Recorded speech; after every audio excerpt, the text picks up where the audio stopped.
આજના નવા વ્લોગમાં તમારું સ્વાગત છે અને જય શ્રી કૃષ્ણ બધાને. ચાલો ગાઈસ, તો જો સાંજના વાગી ગયા છે 7:45 થઈ ગયા છે આજ તો. અને ચાલો તો જો આપણે પીઝાની શરૂઆત કરી દીધી છે. જા તઈને તો જો ચાલો આપણે અહીંયા પીઝા રેડી થઈ ગયા છે અને જો અહીંયા બે તો જો ચાલો તો જો આપણે પીઝા પાર્ટી તો પૂરી થઈ ગઈ છે અને અહીંયા જો બધાનું હોમવર્ક ચાલુ છે આજ તો. આજના નવા વ્લોગમાં તમારું સ્વાગત છે અને જય શ્રી કૃષ્ણ બધાને ને ગુડ મોર્નિંગ અને જય સ્વામિનારાયણ. તો જો અમે અત્યારમાં મસ્ત મોર્નિંગ થઈ ગઈ છે અને 9:30 થઈ ગયા છે આજ તો. ઓહો ધ્યાન નથી ઘડિયાળમાં, તો 9:30 થઈ ગયા છે. મને તેમ કે હજી 9 હવા 9 થયા હશે. હા, એ તો ખબર જ નથી પડતી ને. અહીંયા જો અમારે જો બધાય કીર્તન જોઈ એની ડાન્સની પ્રેક્ટિસ કરે છે પ્રોગ્રામની. અને જો અમારી મમ્મી પોરો ખાવા બેસી ગયા છે અને હજી કામ બધું જો કચરા પોતા ને બધું અહીંયા રસોડામાં કિચનમાં જો હજી બધું પડ્યું છે કામ, વાસણનું બધું. અને કીર્તન જો પ્રેક્ટિસ કરે છે કેમ કે કોપીરાઇટ આવે એટલે ગીત તો વગાડાય નહીં. જો ફાસ્ટ રાખવી તો આમાં વિડીયોમાં કોપીરાઇટ આવી જાય એટલે સોંગ ન ચાલુ કરાય. તો જો એ આમનો એની પ્રેક્ટિસ કરે છે કીર્તન. અને આરાધ્યા પણ પ્રોગ્રામમાં રહી છે તો આરાધ્યાને પણ પ્રેક્ટિસ કરાવે છે અત્યારે. તો એ રીતને ચાલે છે બધું જો. હે હા પછી અમારે હમણાં પ્રોગ્રામ આવે છે ને કા કીર્તન? કેટલી તારીખે છે પ્રોગ્રામ? હે કીર્તન નથી કીધું કાંઈ? લગભગ 1 તારીખે છે ને. તો જો કીર્તન ડાન્સની પ્રોગ્રામ કરે છે અને એવો ઠેકડા મારવાનો તમારો ડાન્સ છે. હે એલા જો જો જો મંડ્યો ઠેકડા મારવા. અને જો અહીંયા મમ્મી બેસી ગયા છે. જય શ્રી કૃષ્ણ. તો જો નાસ્તા કરીને ઘડીક પોરો ખાવા બેસી ગયા. નીચેનું કામ કરીને આવ્યા, હું ઉપરનું કરાવીને આવી એટલે થાકી ગયા. તો ઘડીક પોરો ખાઈ લઈ. તડકો બહુ જ છે તો જો પરસેવો એટલો વળે છે. નીતરી ગયા છે જો આખા કપડા હુકવી ગયા ને ત્યાં નીતરી ગયા. એવું જ થાય હો, એસી ટેવ પડી ગઈ ને તેથી આખી રાતમાં મમ્મી ઘર ઊંઘ જ ન આવી. 4 વાગ્યા પછી એક ઝોલું આવ્યું.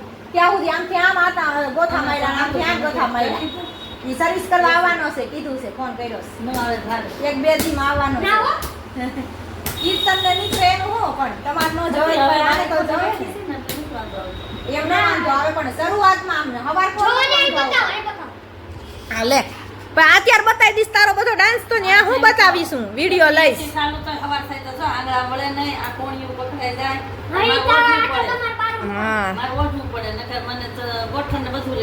હા તે રહી જાય, તમને હત્તું ન હોય ને ઓલું ટાઈટ ઠંડીનું એટલે જકડાઈ જાય. અને અમને તો એમ થાય કે ઉપર અમે નવરા આલા રાતે નવરી થઈને ઉપર જાવ ને ત્યારે એસી ચાલુ હોય ને તો એમ થાય કે હાય હવે શાંતિ થઈ. એવી મજા આવી જાય. નકર તો ઊંઘ નથી આવતી અડધી રાત સુધી. તો શું કરવું પછી? લ્યો તમારે હાટું અમારે નહીં હોવાનું. તો આ યુગ ને બે છે સ્વિમિંગ પુલમાં જઈશ. નામ લખાવ્યા બેન. યુગ ને ધ્રુવ બે શીખવા તરતા શીખવા. તો આને કા કે મારે જવું પણ આપણે અહીંથી આઘું પડી જાય. તેડવા મૂકવા કોણ જાય દરરોજ? ત્યાં આપણે દેવપરાની આગળ નથી ઓલું નીલકંઠ ટોપી પાસે એમાં જઈશ. એમાં નામ લખાવ્યા. સુતા હનુમાનની સામે છે. હા સુતા હનુમાનની સામે છે ને એમાં. હા એમાં બેના નામ લખાવ્યા. બે ભાઈ બેન. હા કે મારે જવું છે પણ અહીંથી આપણે દરરોજ તેડવા મૂકવા આપણે આઘું પડી જાય. એને તો નજીક હોય. એ તો ટાઈમ આપણે બપોરનો સવારનો હોય એમાં આપણે જે રાખવો હોય ને એ દેખાય. પણ અહીંથી કોણ જાય તેડવા મૂકવા? આઘું કેટલું પડી જાય. અમે ઈ જ કહેતા હતા કે આ પાછા 1 મહિનો નથી 3 મહિના હોય. 3 મહિના કોણ ધક્કા ખાય? કોઈ વેકેશનમાં કરશે. હા વેકેશનમાં જાય. કોઈ છૂટ પેલા એને. હા એ જવાના જ છે તો જ લખાવે ને નામ. એને ઉપાધિ ન હોય ને. હા એમ તો આઈથી તો બે લઈ જાય તો બપોર પછી બેયને હારે પછી એમ કરે બેયના આ વેકેશન પડી જાય એટલે બેયનો એક ટાઈમ કરી નાખો. તો નો જાન વેકેશન કરવા તોય હારે ગોઠવી દઈ. તો ચાલો તો હવે કામ બામ કરી લઈ. 10 વાગી ગયા છે. હાલો ઊભું થવું જોઈએ કે કામવાળી તો આવવાનું નથી. અને પછી પાછા કન્ટિન્યુ કરી હમણાં આવશે. આપણે બે આવશું, કોઈ નહીં આવે. ચાલો ગાઈસ, તો જો સાંજના વાગી ગયા છે 7:45 થઈ ગયા છે આજ તો. અને અમે લેટ રસોઈ બનાવવાનું સ્ટાર્ટ કર્યું છે ને આજ તો છે પીઝા પાર્ટી. કેમ કે અમારા ઘરે બધા આવ્યા છે મહેમાન. જો અમારા મહેમાન આવી ગયા છે. કા કેમ છે? સારું ને? જો મહેમાન આવ્યા છે અમારે બધા. જો મમ્મી સોફે બેસી ગયા કે અમે મહેમાન થઈ ગયા આજ તો. જેટલા મહેમાન આવ્યા ને એટલા બેહી જાવ બધાય. ધ્રુવી ને અમાર રસોડામાં કામ છે એટલે તમે તમતાર બેહો બે, અમે અમારું કામ કરીએ. તો જો અહીંયા અમારે પીઝાની તૈયારી થઈ ગઈ છે બધી. આજ તો ધ્રુવી બેન બનાવવાના છે પીઝા. કા ધ્રુવી? તો એમાં હું લીધું છે ધ્રુવી? પેલા પીઝા બેઝ, પછી mozzarella cheese, pizza sauce, veg mayonnaise, oregano, chilli flakes, chaat મસાલો, બટર અને ટમેટો સોસ. અને અહીંયા લીધા છે આપણે કાંદા અને પેપ્સિકમ અને ટમાટર હિન્દીમાં બોલાઈ ગયું, ગુજરાતીની બદલે ટમેટા લીધા છે, ડુંગળી લીધી છે અને પેપ્સિકમ લીધું છે. તો ચાલો આગળ તમને બતાવું અમે પીઝા બનાવી. તો વિડીયો જોજો એન્ડ સુધી.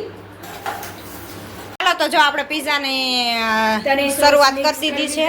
જ્યાં 3 સોસ મિક્સ કર્યા છે, ટોમેટો સોસ અને આ 2 સોસ મિક્સ કરી દીધા છે. તો હવે એને આપણે લગાવશું પીઝા ઉપર.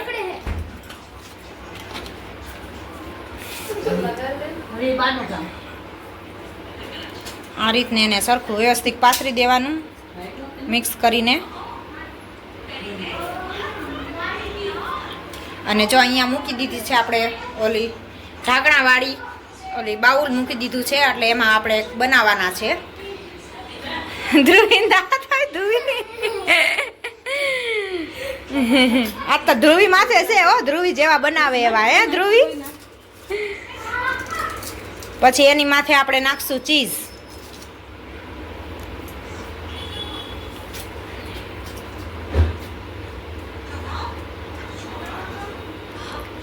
એની માથે ચીઝ નાખશું અને પછી બધી વસ્તુ કરશું નાખશું અંદર.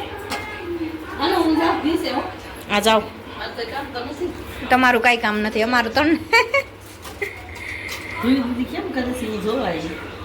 તમે જોવા આવ્યા ને એટલે તમને ઊભા રાખ્યા, તમે જોઈ લો. પછી જો એની માથે આપણે ડુંગળી કરશું, ગોઠવશું. એક કલાક દો, પછી આપણે હમણાં કરી દેવું, બધું પાથરી દેવું નીચે. પછી એની માથે નાખશું પેપ્સિકમ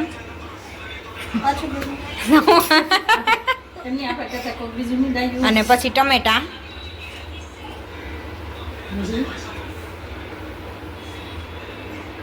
ધ્રુવી અમારે કરે છે એટલે એને થોડીક વાર લાગે, પણ એ બનાવે છે કેમ કે હજી એને વાર લાગે ને બનાવતા, પ્રેક્ટિસ ન હોય એટલે. પણ બનાવે સરસ. કા ધ્રુવી? પછી એની ઉપર નાખ્યું, પાછું ચીઝ નાખ્યું ને.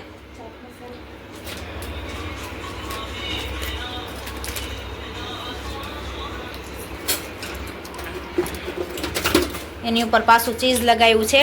અને હવે એ શું નાખ્યું ધ્રુવી? મોઝરેલા ચીઝ. એની ઉપર મોઝરેલા ચીઝ પાથરવાનું છે.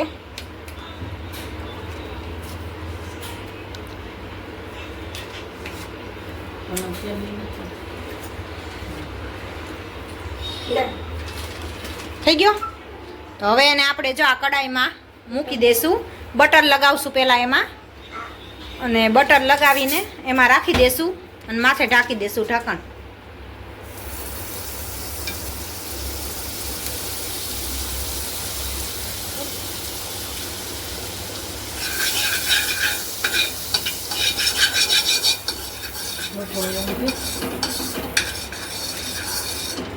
ચીઝ લગાવીને હવે એ આપણે રોટલો એની અંદર મૂકી દઈશું. બટર લગાવવાનું. હા, ચીઝ નહીં, કા સોરી ભૂલાઈ ગયું. બટર ચીઝની બદલે બટર મૂકી. હવે નાખી દે. હવે આ શું નાખવાનું છે? Chilli flakes. આપણે છોકરાઓને પહેલાં બેસાડવાના છે એટલે આપણે થોડુંક ઓછું નાખશું, તીખું થઈ જાય એટલે. અને એ બીજું નાખ્યું એ ઓરિગેનો. હા, એટલે હવે જો આપણે એને ઢાંકી દેશું. અને ચાલો હવે તમને બની જાય એટલે બતાવું. તો જો ચાલો આપણે અહીંયા પીઝા રેડી થઈ ગયા છે. અને જો અહીંયા બે તો જો કીર્તન ને યુગ તો બે મંડાઈ પડ્યા છે એમ ને. કેવાક બન્યા? હે, રેસ્ટોરન્ટ જેવા બન્યા ને, મસ્ત. હા, તું શું છો? હા ભાઈ, તું જો પ્લેટફોર્મ ઉપર ચડીને બે ગઈ સારાધ્યા. અને અમાર ધ્રુવી બેન જો બનાવે છે, ધ્રુવી બનાવે છે. આ ધ્રુવી નો વારો પડી ગયો છે કિચનમાં. કા ધ્રુવી? અને અહીંયા જો કીર્તન ને યુગ બે જમવા બેસી ગયા છે. અને પીઝા બહુ મસ્ત રેસ્ટોરન્ટ જેવા બન્યા છે. તો તમે ઘરે જરૂરથી ટ્રાય કરજો એકવાર અને બનાવજો. તો બહુ મસ્ત બને છે એકદમ. અને ચાલો તમને હમણાં કટિંગ કરીને પણ બતાવું કે કઈ રીતના બને છે એ તમને બતાવું આગળ. લે ને જો આપણા પીઝા કટિંગ થાય છે અહીંયા. મસ્ત ચીઝના વાળા બની ગયા છે, રેસ્ટોરન્ટ જેવા જ તેઓ ટેસ્ટમાં બહુ મસ્ત બન્યા છે. ધ્રુવીબેનના હાથ તો રસોડામાં વારો આવી ગયો છે કા ધ્રુવીબેન?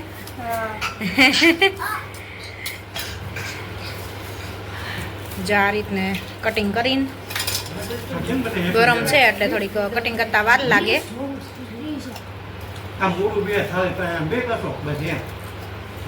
હા જો છોકરાઓ આજ તો જોજો પેટ નો ફાટી જાય બેયના પિઝામાં.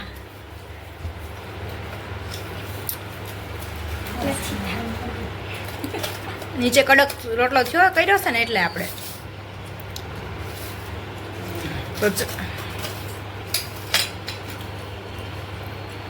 જો એકદમ મસ્ત પિઝા થયા છે. તો ચાલો બધા પિઝા ખાવા, જેને ખાવા હોય આવી જાવ પિઝા ખાવા. તો ચાલો તો જો આપણે પિઝા પાર્ટી તો પૂરી થઈ ગઈ છે અને અહીંયા જો બધાનું હોમવર્ક ચાલુ છે. આજ તો બધાને બાકી રહી ગયું છે હોમવર્ક. આરાધ્યા આરાધ્યા જો આરાધ્યા યુ અને અહીંયા ધ્રુવી નહીં પણ બાકી છે. તો જો ધ્રુવીએ પિઝા કરી લીધા ને એટલે હોમવર્ક રહી ગયું બાકી. કા ધ્રુવી? એટલે જો બધા હોમવર્ક કરવા બેસી ગયા છે ને અમે બધા જો ફ્રી થઈને બેસી ગયા છીએ. હે તો ચાલો આજનો વિડીયોનો એન્ડ અહીંયા જ કરશું. તો જય સ્વામિનારાયણ. તો જો અહીંયા પીઝા ખાઈ ખાઈને બધા પચાવવા આવી ગયા છે. પિઝા પચાવવા જ પડે ને, મેંદાનો લોટ ખાધો છે તો હવે સોડા પીવી પડે ને માથે. આપણે જો સ્પ્રાઇટ છે તો કઈ નહીં, જો બધા સોડા પાર્ટી કરે આવ્યા છે અને આરાધ્યાને એને ઘરે મૂકીને આવ્યા. હા એ વિડીયો જોહે ને ત્યારે એને ખબર પડશે કે આ બધા હાલવાના બાને સોડા પી આવ્યા છે. એમ હાલવા ગયા ને સોડા પી લીધા. તો જો અહીંયા શાદી છે, અહીં જો જામફળ અને અહીંયા સ્પ્રાઇટ. એ બે સ્પ્રાઇટ પીવે છે, આ ભાઈ જામફળ પીવે. તો હાલો બધા સોડા પીવા. તો કઈ નહીં, જો આજનો વિડીયો અમે આયોજન કરશું. લાઈક કરો, શેર કરો ને સબસ્ક્રાઇબ કરો. બસ.